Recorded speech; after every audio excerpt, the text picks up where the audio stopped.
আসসালামু আলাইকুম সবাইকে। এই ভিডিওটা আমার জন্য খুবই স্পেশাল। কারণ আমি গিয়েছিলাম থাইল্যান্ড।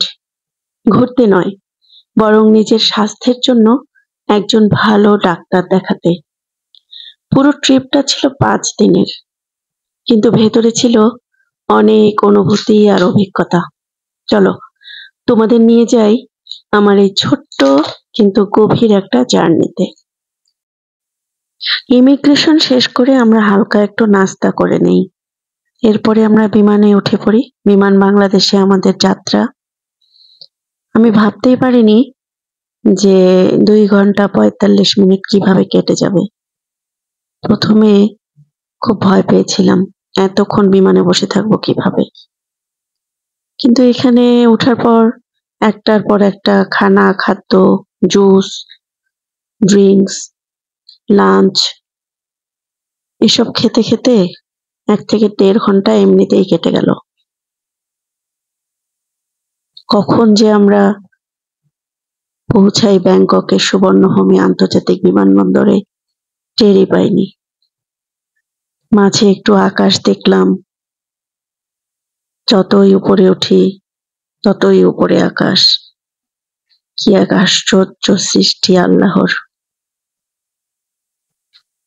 আলহামদুলিল্লাহ, অনেক সুন্দর দৃশ্য। অবশেষে সেফ ল্যান্ডিং করে ব্যাংককের সুবর্ণভূমি আন্তর্জাতিক বিমানবন্দরে। আমরা সবাই অনেক খুশি। খুব সুন্দরভাবে আমরা পৌঁছেছি। বিমানবন্দরটা ছিল বিশাল, পরিষ্কার আর খুবই সুন্দর।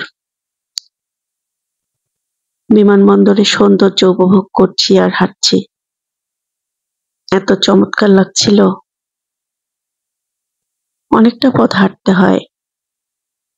যাদের হাঁটতে সমস্যা তাদের এরকম পথ রয়েছে, দাঁড়িয়ে থাকলেই চলে যাওয়া যায়। এখানকার ওয়াশরুমগুলো অনেক সুন্দর। অবশেষে আমরা এয়ারপোর্ট থেকে বের হয়ে আমরা আমাদের হোটেলে চলে যাই। আমরা হাইওয়ে দিয়ে যাচ্ছিলাম। এখানেও বাংলাদেশের মতো টোল দিতে হয়। তবে এখানকার ট্যাক্সি কালেক্ট করার যে একটা সুন্দর প্রসেস, এটা আরেকদিন শেয়ার করব। যারা জানতে চান আমাকে কমেন্ট করবেন। রাস্তার দুপাশে সৌন্দর্য দেখতে দেখতে আমরা আমাদের হোটেলে পৌঁছে যাই। সুকুম্ভিত এরিয়া। হোটেলটা চমৎকার ছিল, কিন্তু শরীর ক্লান্ত ছিল একটু। হোটেলে ঢুকে মনে হচ্ছিল একটু বিশ্রাম দরকার। কালকের দিনটা অনেক গুরুত্বপূর্ণ, কারণ ডাক্তার দেখাতে যাব। চিন্তা আর উত্তেজনা দুটোই কাজ করছিল। হোটেল রুমের সবকিছুই ছিল অত্যাধুনিক। চমৎকার পরিবেশ ছিল। সবকিছু সাজানো গোছানো। যা কিছু প্রয়োজন সবই সাজানো ছিল। ক্লান্তির জন্য মনে হচ্ছিল একটু রেস্ট নেই, কিন্তু আমাদের অলমোস্ট সন্ধ্যা হয়ে গিয়েছে। সবার আগে আমাদের উচিত হলো যে ভাইয়া বা যে ট্রাভেল এজেন্সির মাধ্যমে আমরা গিয়েছি, আমাদের হোটেল বুকিং, আমাদের ডক্টর সিরিয়াল সবকিছু যিনি করেছেন সে ভাইয়ার সাথে আমাদের যোগাযোগ করা।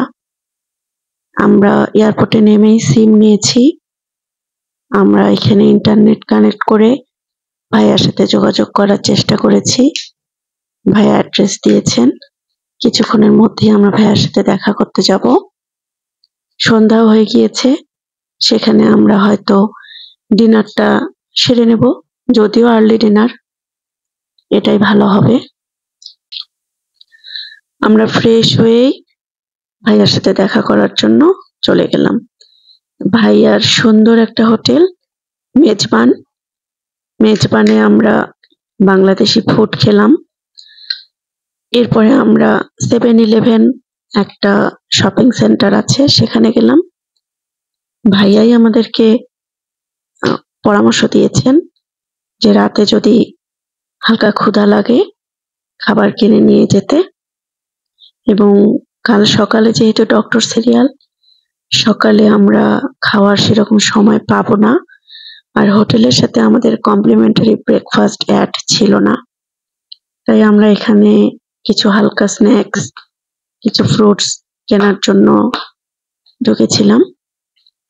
একটু দেখছি বাসার জন্য কিছু শপিং করা যায় কিনা। আসলে ডক্টর দেখানোর আগে কোনো কিছু শপিং বা কেনাকাটা বা ঘোরাঘুরি এসবের পক্ষে আমরা ছিলাম না। দ্বিতীয় দিন সবচেয়ে গুরুত্বপূর্ণ দিন এই ট্রিপের। আমরা যাই সামিতি ভেস সুকুম্ভিত হাসপাতালে। হাসপাতালটা অনেক উন্নত, খুব পরিষ্কার আর সিস্টেমেটিক। আর আমরা যাচ্ছিলাম গ্র্যাবে করে। সেখানে পৌঁছে আমরা গ্র্যাব ইনস্টল করি। গ্র্যাব হলো বাংলাদেশের উবারের মতো। আপনি লোকেশন দিবেন, আপনাকে যেখানে আছেন সেখান থেকে তুলে নিয়ে যাবে। এখানে আমাকে কয়েকটি টেস্ট দেওয়া হয়েছিল। ব্লাডের কিছু স্যাম্পল, ইউরিন স্যাম্পল, ইকোকার্ডিওলজি এবং ব্যাংকক হাসপাতালে 2টা টেস্ট রেফার করা হয়। একটা হলো ফুসফুসের স্ক্যান, যেটা খুবই অত্যাধুনিক মেশিনে করা হয়। এখানে রেডিওথেরাপি দিয়ে ফুসফুসের স্ক্যান করা হয়। আরেকটা টেস্টের নাম ভিকিউ স্ক্যান, যেটা ক্যানুলা দিয়ে আইভি লাইনের মাধ্যমে ইনজেকশন পুশ করার পর হার্ট ও ফুসফুসের স্ক্যান করা হয়।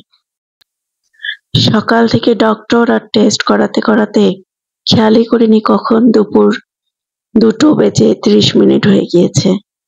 আমরা ব্যাংকক হসপিটালের ক্যান্টিনেই, স্টার বাকস নাম, এখানে আমরা হালকা কিছু স্ন্যাক্স খেয়ে নিলাম। একটু পরে রিপোর্ট দিবে। রিপোর্ট নিয়ে আবার সামিতি ভেস সুকুম্ভিত হসপিটালে আমাদেরকে যেতে হবে। সেখানে যথারীতি চলে গিয়েছি। ফিরতে ফিরতে সন্ধ্যা হয়ে যায়।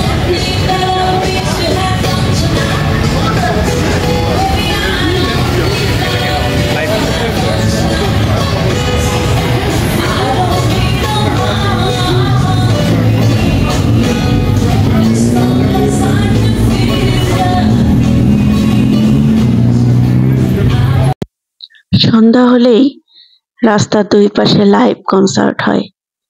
একটু মিউজিক এনজয় করলাম।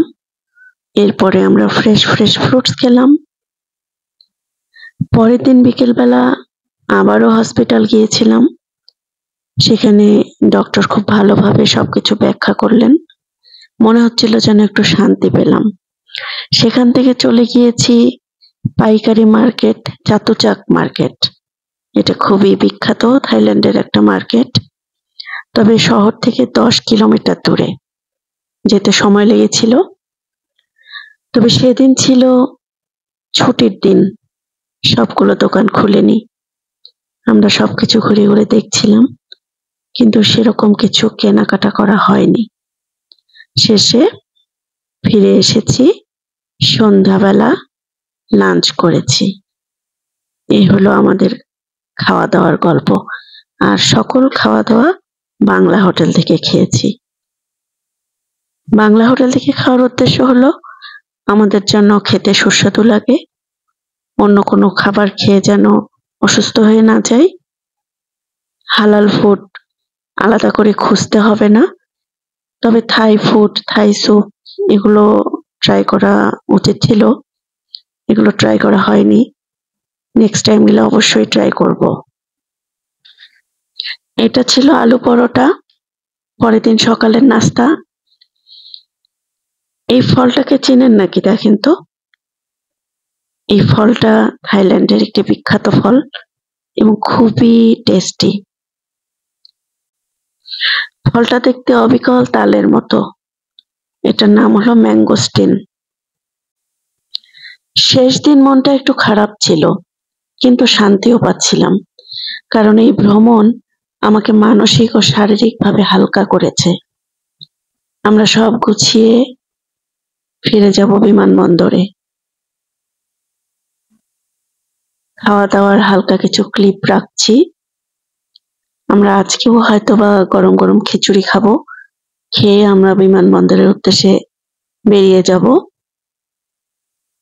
3:45 আমাদের ফ্লাইট। থাইল্যান্ড টু বাংলাদেশ, বিমান বাংলাদেশ এয়ারলাইন্স। থাইল্যান্ডকে বলছি, থাইল্যান্ড, তোমার এই সফরটা আমার জীবনে একটা হিলিং চ্যাপ্টার হয়ে থাকবে। ইনশাল্লাহ আবার আসবো, তবে যেন আর চিকিৎসার জন্য নয়। আমরা খেয়ে নিচ্ছি তাড়াতাড়ি করে। অনেক সুন্দর একটা আচার আইটেম ছিল, খিচুড়িটা অনেক সুন্দরভাবে পরিবেশন করা হয়েছিল। এগুলো কিন্তু বাংলা হোটেলের, বাংলাদেশি হোটেলের। এখানে অনেক বাংলাদেশি মানুষ থাকে।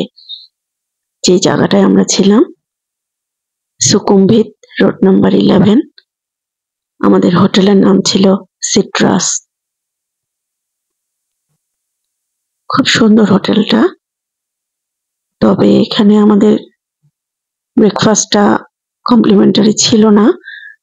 এখানে বুফে ব্রেকফাস্ট করতে গেলে 299 বাত পার হেড। আসলে সেইভাবে সকালবেলা ব্রেকফাস্ট করার মতো সময় আমাদের হাতে ছিল না। আমরা সকালে উঠেই হসপিটালের উদ্দেশ্যে ছুটেছি। কমপ্লিমেন্টারি ব্রেকফাস্ট হলে হয়তোবা সেটা মিস হয়ে যেত। অবশেষে আমরা বিমানবন্দরের উদ্দেশ্যে বেরিয়ে পড়লাম। ছুটছি সুন্দর পরিচ্ছন্ন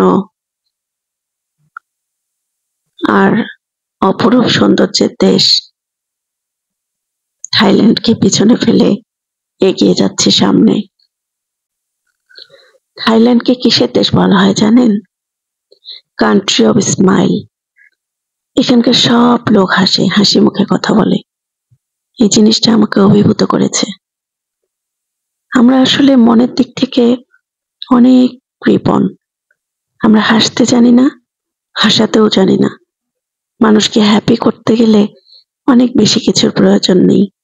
আপনি হাসি মুখে কথা বলবেন, হাসি মুখে অভিবাদন জানাবেন, দেখবেন যে অপর পাশের মানুষটির মনটাই ভালো হয়ে যাবে। আর একজনের মন ভালো করে দেওয়া ইবাদতের মতো। এই দেশের মানুষগুলো, doctor, nurse, security guard, Grab driver, সবাই অনেক হেল্পফুল, অনেক অনেক হেল্পফুল। মানুষকে হেল্প করে, মানুষের সাথে হাসি মুখে কথা বলে, বাড়তি কথা বলে না, এবং সব সময় তারা সুখী থাকে। রাস্তার দুপাশে সৌন্দর্য দেখতে দেখতে সুবর্ণভূমি ইন্টারন্যাশনাল এয়ারপোর্টে আমরা পৌঁছেই গেলাম। ভেতরে ঢুকছি। এখানে টিকিট অনুযায়ী বিভিন্ন রো থাকে। এ থেকে জেড পর্যন্ত অ্যালফাবেট গুলো বিভিন্ন রো বা সারি থাকে। এই রো গুলোতে টিকিট অনুযায়ী দাঁড়াতে হয়। আমি আমার রো খুঁজে দাঁড়িয়ে খবর নিয়ে দেখলাম আমাদের ফ্লাইট 3 ঘন্টা ডিলে। এটা কোনো কথা? আমরা কোনো ইমেল পাইনি, কোনো মেসেজ পাইনি। বাইরে অনেকক্ষণ অপেক্ষা করতে হলো। 3টি ঘন্টা মুখের কথা না। সৌন্দর্য উপভোগ করছিলাম। এয়ারপোর্টের ভিতরের যে শপগুলো এত সুন্দর, এত সুন্দর করে সাজানো, মনে হয় না যে আমি এয়ারপোর্টের ভেতরে। মনে হয় যে আমি কোনো শপিং মলে এসেছি। চারপাশের ভিউগুলো একটু ক্যাপচার করছিলাম স্মৃতি করে রাখার জন্য। আমার সাথে আরো 2 জন বাংলাদেশি ভাইয়া পেয়ে গিয়েছি, পরিচয় হয়েছে। আমরা সবাই মিলে ঘুরে ঘুরে দেখছিলাম এয়ারপোর্টের ভেতর। যেহেতু আমাদের ফ্লাইট 3 ঘন্টা ডিলে, তো ওনারা আমাদেরকে ডিলে কুপন দিয়েছিলেন।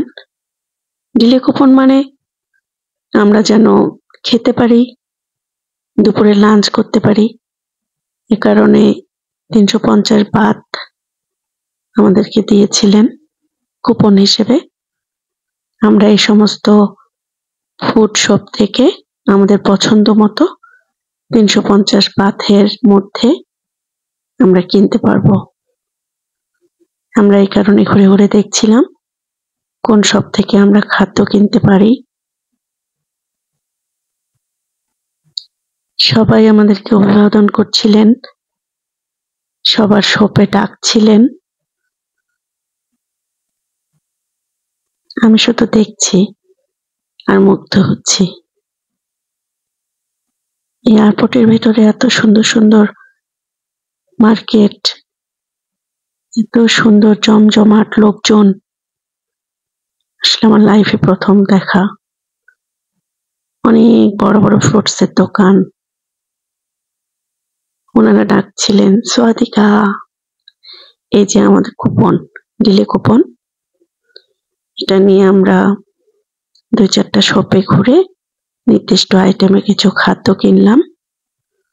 স্যান্ডউইচ ছিল, সফট ড্রিঙ্কস ছিল, আর ছিল কিছু স্ন্যাক্স।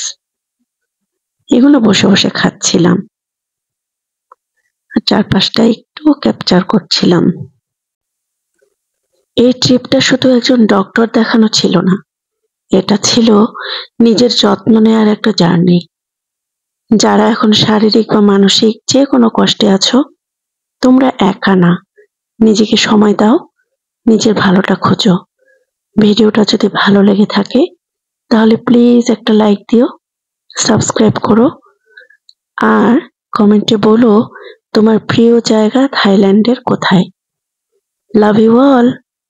অবশেষে আমি আমার প্রিয় মাতৃভূমি বাংলাদেশে চলে এসেছি। কিছুক্ষণের মধ্যেই আমরা ল্যান্ড করব। আশা করি আমার ভিডিওটি তোমাদের ভালো লেগেছে। সবাই ভালো থাকবে, সকলে সুস্বাস্থ্য কামনা করছি। আল্লাহ হাফেজ,